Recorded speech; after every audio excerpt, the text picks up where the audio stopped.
Good morning, everybody. It's Stephen here for the Idiot Quilter, and today I thought I'd show you some of my favorite things, the things that I can't live without while I'm working on my quilts. And what I've done is I've selected about 5 different things here that I'm going to talk about in a couple of seconds and let you know why I like them and where I got them. So I'm going to switch over to the overhead camera. And there we are. And let's just move some of these things out of the way. And let's start with our first item. And that is this. There's a glare. Try to get the glare off. This is called the Easy Binding Winder. Now, if you're not familiar with binding, then you're probably not a quilter. But what this does is when you get to the point where you're finished your quilt, you like to put a nice edge all the way around the outside of it, and that's called binding. And what you usually do with binding is you take fabric and fold it in half, cut a 2.5-inch strip, sew various pieces of it together, so you've got a really long strip that's going to go all the way around the perimeter of your quilt. Then you fold that in half and give it a good press, and then you sew it onto the quilt. Now, because it's such a long strip of fabric, it can get very cumbersome. So this little device helps make things a little easier. It's a very simple but very ingenious little device. It's a winding device. And here it is. It's as simple as that. Handle on the side, piece in the middle. That's what it looks like from the top. And there's a bracket that just fits right into these little slots, and there's slots on 3 sides of this, so you can put it whichever way you want. And these just fit right in here like this. And this little clamp underneath, you can see it moves up and down, has a little rubber thing on it, fits underneath your ironing board or your table or whatever.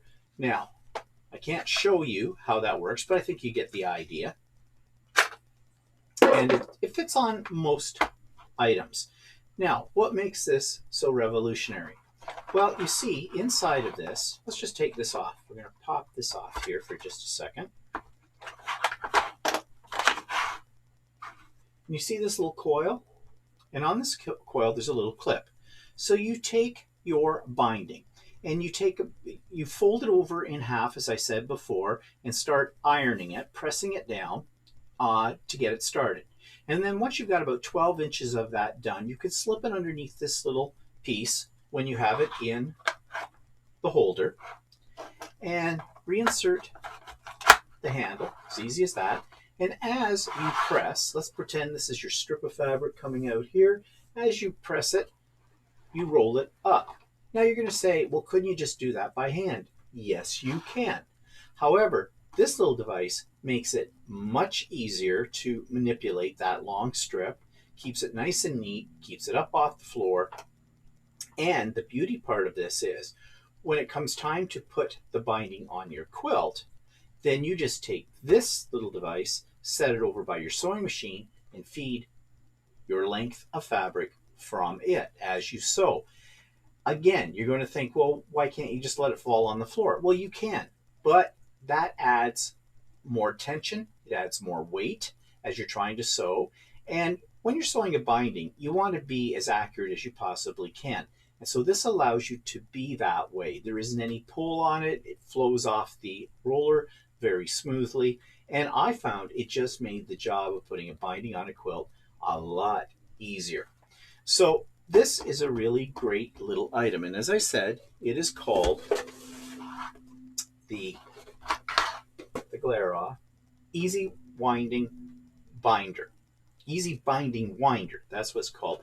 And it comes with instructions. Actually, that's all there is to the instructions, is what's on the side of the box. Just turn around so you can see it a little better. And so, basically it's 1, 2, 3. Start making your binding, feed it in, roll it up as you press it, and then you can take it off. Now, they do suggest, and they do sell, extra spools in the center here, so that the idea is if you're really organized and making several quilts at the same time, you can make all your bindings up in advance and just store them on these little cylinders, because these come out of the machine as I showed you, and you just put them in a box or something and you've got binding ready to go. I'm not that organized, so I don't think I'll ever have a lot of storage for that. But a really great little invention, such a simple idea, and yet very effective. So again, that's the easy binding. Sorry about that glare. I have an overhead light, not the best. Easy binding winder, and it's available on Amazon, and I have a link to Amazon in my show notes below. Now, I just want to speak for a moment about the links that I've put in there. I have recently joined the affiliate program with Amazon, which means if you click on my link in the show notes below and you order one of the products I'm talking about today, then I do get a commission. I have no idea how much that commission is. I don't think it's much. I think it's pennies. I'm trying this out as an experiment because there's many YouTube creators out there that do this. So I thought, hey, I'd get on the bandwagon and give it a try as well. Okay, and by the way, any of the products that I'm talking about today, and anytime I'm talking about any product, I will, if I do not personally like it, I am not going to review it and tell you to like it. No way. If I don't like it, you'll know. I like all these products today. Okay, the next product I want to show you is the Arteza, probably a glare, yeah, the Arteza permanent fabric markers. Now, there are many permanent fabric markers on the market. These ones are very reasonable in price. I think they retail at about $26 Canadian on Amazon. Link is in the show notes below. So that's not a bad price. Now, these have been reviewed by several different people, including Leah Day, if you know who Leah Day is, on YouTube. And the reviews are very good. I think Leah Day did an extensive test of them. She actually did a whole panel that she designed and colored in with these markers. The only complaint she had about them was she felt that they ran out of ink too soon. But she was doing a really large piece, like it was a major work of art. And yeah, I could see the markers running out with that. But at what they cost, replacing them is not a big deal. I think for the average user, you wouldn't probably be designing a whole panel. So I think these will last a long time. So I got some, and I've taken a little swatch of white material here, and I'm just going to grab one of the colors and show you how they work. And as I said, there are many reviews of this product on the market. I'll just show you the marker. Here it is. Now, this is actually a purple, but it looks like on my camera it's showing up blue, but it is a purple. It has two ends. There's I think they call that a fine point end, and they have little markings right here. I don't know if you can see that show you what each end is, and the other end's a little wider tip. Let's try the wider tip. And we'll just draw a little box.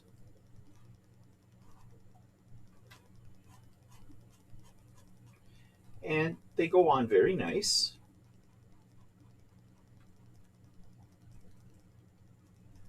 Now here's something interesting. Leah Day did hers on plain white fabric. I'm doing it on a fabric that has a little bit of a design to it. It has some snowflakes in the background, but I don't know if you can see this or not. But my snowflakes are appearing through it, which I think is kind of a neat effect. Now, you'd want to test it on the fabric that you're using, because you might not want that. Bleed? Yes, they do bleed through it, so it's probably a good idea to have something underneath these when you use them. Color fastness? Well, it says on the package that I think you're supposed to let them heat set. It says how to use. Place a pad underneath the fabric to prevent bleed through. Number 2, let finished drawing dry for 6 hours. 3, once dry, iron the reverse side of the fabric at 107 degrees Fahrenheit, which is the cotton setting, for 5 minutes. It says it's suitable for working on jeans, t-shirts, tennis shoes, backpacks, jackets, sweatshirts, and more. Store the markers tightly capped in a horizontal position. Fabric care. For best results, wash fabric in warm water with a neutral detergent. Hang dry to keep colors looking new and bright. So, for on a quilt or something like that, even on a piece of clothing, I think these will work out very well. Arteza is a relatively new craft manufacturer, and they have a lot of really interesting products that are at very reasonable prices. And if you do a search on the internet, you will find many, many reviews of these products of all their products. They do have other sewing products as well as craft products. They have a rotary cutter and blades, which Leah Day also reviewed and was very favorable with. So I like these from what I've seen of them. And if for some reason I find that there's a problem with them, I will be sure to let you know. But right now, I think you can't go wrong. 30 different colors, dual tips, for $27 Canadian. And if you've got Prime, there's no shipping on them either. So I think it's a pretty good product. Okay, what's next in my arsenal? Well, every quilter needs a decent iron, and I've got about 4 different irons in my house. Well, if you count the ones I use for clothes, there's 5. I had another smaller travel style iron that was actually one that Angela Walters uses, and that's why I bought it. And it's a good little iron. The only problem I have with it is the way it was shaped. It sort of had a knob on the top for the handle. It's not this iron, it's a different one. And it got hot. And your knuckles, when you put your hand around it, maybe, and my hands aren't that big, when I put my hands on it, my knuckles would go against the surface, the hot surface, and it was easy enough to burn yourself. This one had good reviews, and I wanted something with a lot of steam, like good steam. I have an Alicio iron, which is a bigger iron. It's not a travel size, and I don't like the steaming function on it. It was an expensive iron. This iron, I think, cost me about $35 on Amazon. It's a Rowenta. Rowenta are a major manufacturer of all types of different irons and products and have a good reputation. And I am very, very pleased with this iron. It doesn't hold a lot of water. The water goes in here and it goes in the handle, but it does give a lot of steam. And you can turn the steam off. It has dual voltage on the side here. You can set it for 120, or if you're in Europe, you can set it at 240. And it's a I don't know if this is a non-stick surface. I don't think it is. But when you're quilting, you don't have to worry about it. And I principally bought it for 2 reasons. One, when I go to classes or retreats, I like to have something that's compact and I put in my sewing bag. And this fits the bill for that. And I also wanted something that when I need to do a lot of pressing, because say I'm making a lot of half square triangles, I can set this up on a little table next to my sewing machine and not have to get up and down from where I have my main pressing board. So this works really well for that. Also, for traveling purposes, the handle does collapse. You just push down the bottom so you can see the handle folds in right against the rest of it, so it makes it even more compact. So I have to say, I am really pleased with this iron. I don't think you can go wrong with the price of it. And as I said, it does a great job of steaming, and it has all the other usual settings on it as well. So if you're looking for a good iron, a travel iron, whether you're quilting or you just want to pack something in your bag when you're going off on a trip, this iron I highly recommend. Again, the link for this iron is in the show notes below. And speaking of irons, let's talk for a minute about pressing mats. Now, this, I can't get it all in the shot. Try here. And my camera's going nuts trying to focus on this. Let's see if that stops it. Not really. This is a wool pressing mat. And you've probably heard about these. These are all the rage right now. It is, as it says, it's made of very dense layers of wool. This is a large one. This one measures about 17 by 24. And I do have a smaller one. The smaller one I use in classes and that when I'm traveling to retreats. I absolutely love this mat. Let's see if I can get that camera to stop focusing and like it's pulsing here. That seems to work. Or does it? But as I said, this retains the heat. This is excellent when you're pressing seams. They press out really nicely. If you're doing embroidery work and you need to press your embroidery work, you only need to press it on one side because the wool mat holds the temperature, the heat on it.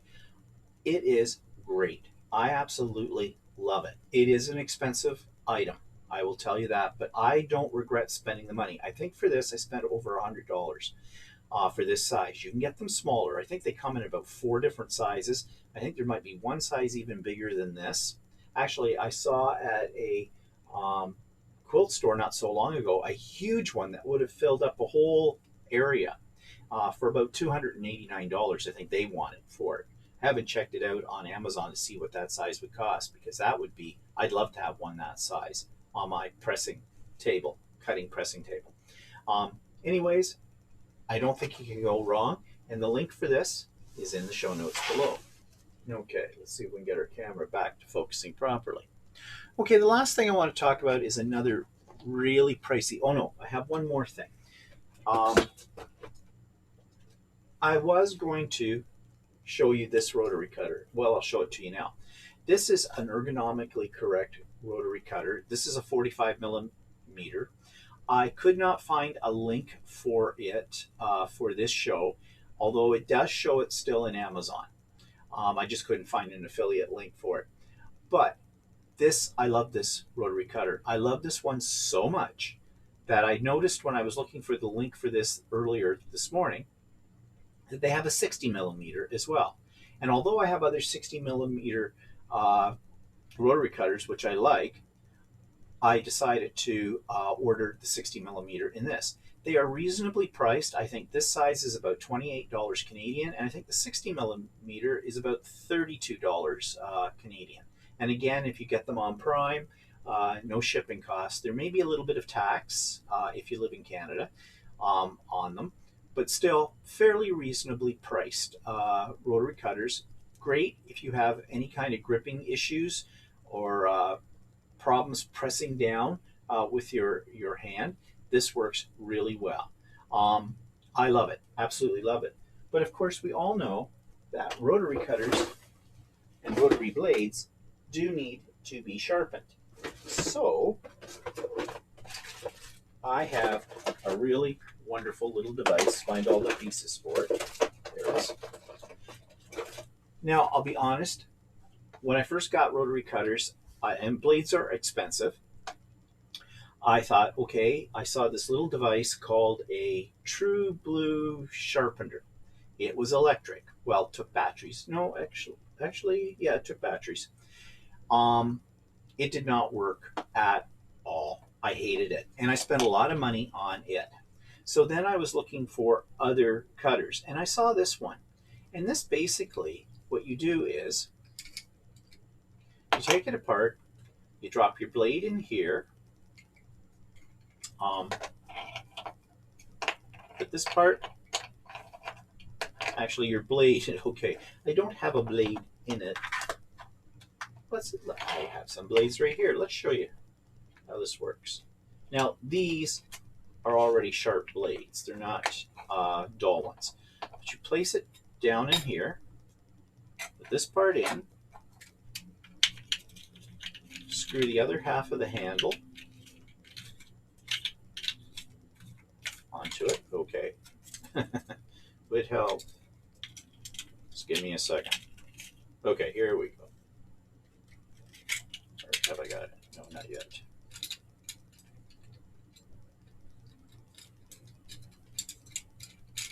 You know, when I decided to do this on camera, it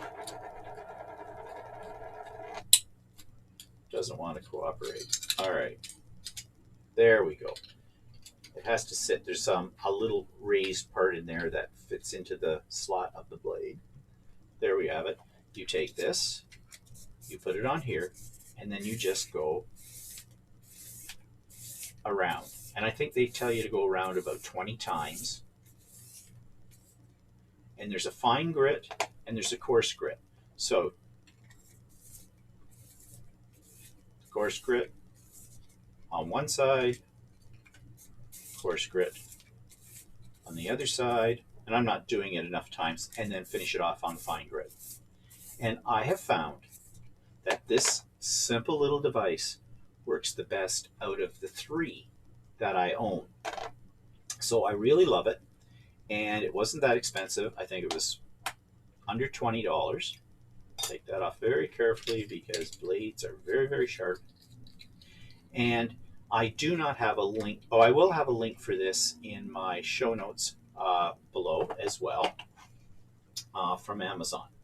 But it does give you a little bit more life. Now, one word of advice when you're using sharpeners on your, oh, that was used blades. Okay, fine. When you do use a sharpener on your rotary blades, they are not going to be absolutely perfectly sharp like the day you took them out of the package. And if you have any nicks in your blade, these tools do not take nicks out of the blade.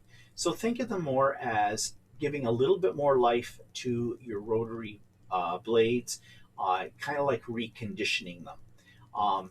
But don't expect that you're going to be able to use one blade forever because you've got a sharpener. It just won't happen. But as far as sharpeners go and the price range, this one I really, really like. Again, I'll have that one listed in the show notes below. Okay, the last item I want to show you is my priciest item, and it's software. And it's this. It's called Electric Quilt 8. Now, this definitely is for those of you that are quilters. It's for designing quilts. When I first got into quilting and I saw this, and because I love technology, I immediately had to have it. So I ordered it. It cost me about $300 and some odd dollars. I ordered it through my local, well, there's the price tag is right down here. I paid $335.95 Canadian for this. So very, very pricey. However, you can find it on Amazon for less than that. As I said, I ordered this through my local quilt shop. It is a great program. It helps you design quilts. You can scan fabric you already have into your computer to work with it. You can pick up swatches of fabrics from various designers online and drop it right in. There's hundreds of quilt blocks pre-made that you can edit and alter, and you can do something right strictly from scratch. Yes, there is a learning curve, and they do have books that you can purchase as well on Amazon that go along with the software to teach yourself how to use it. I don't use it a lot, but I have used it to design several of my quilts, especially my quilt that's going into my local guild's quilt show come this November, which is up for judging. And I use this software to design it. So if you like me and you like technology and you want to combine it with your sewing, then you might want to invest in Electric Quilt 8. And the links for this are in the show notes below. So those are some of my favorite products that I want to share with you today. And I hope you, if you're in the market for these, that you'll use my affiliate links that are in the show notes below. As I said, I do get a little bit of money from every sale. It doesn't cost you anything. See how that works out. And let me just switch the camera over here. So, as I said before, all these products I stand behind. I've used them. I like them. I would not show you anything that I would not use myself. So I hope you found that interesting. I hope you found it of value. And stay tuned. In a few more weeks, I'll probably do another product review because I have other products that I would like to show you as well. So have a great day. Talk to everybody later. Bye-bye.